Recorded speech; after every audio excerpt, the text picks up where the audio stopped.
Malaria بخار کا علاج، وجوہات، احتیاط۔ ملیریا بخار کا آسان اور قرآنی علاج۔ ملیریا خطرناک بخار ہے جو کہ خاص قسم کے مچھر کے کاٹنے سے ہوتا ہے۔ ایک اندازے کے طور پہ ملیریا سے دنیا میں لاکھوں افراد ہلاک ہو جاتے ہیں۔ ملیریا کے بخار کی علامات۔ ملیریا کے بخار کا بار بار اترنا چڑھنا۔ ملیریا کے بخار میں مریض کو سردی لگتی ہے، کپکپی لگتی ہے اور پسینہ آتا ہے تو اتر جاتا ہے بخار۔ جسم میں کمزوری، سردی کا احساس ہونا، بخار کا ہونا، تھکان محسوس ہونا، منہ کڑوا رہنا، کچھ چیز کا دل نہیں کرنا، پنڈلیوں میں درد ہونا۔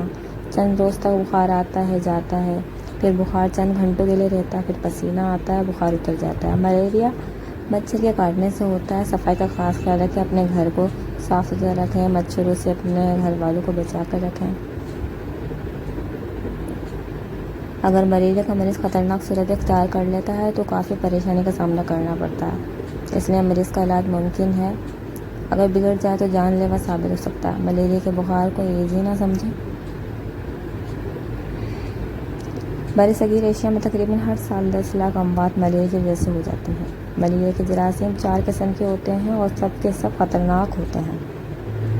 علاج: سیب کا جوس کثرت سے پئیں۔ بخار کا تعویذ: ایک سفید کاغذ لیں اور اس میں قرآنی آیات کو کالے رنگ کی سیاہی سے لکھ کر تعویذ بنا کر گلے میں پہننا ہے، انشاءاللہ تعالیٰ آپ کا بخار اتر جائے گا۔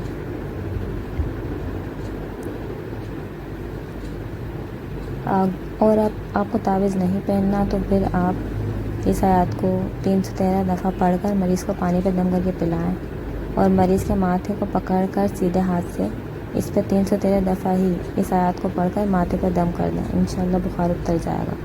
آیات یہ ہے: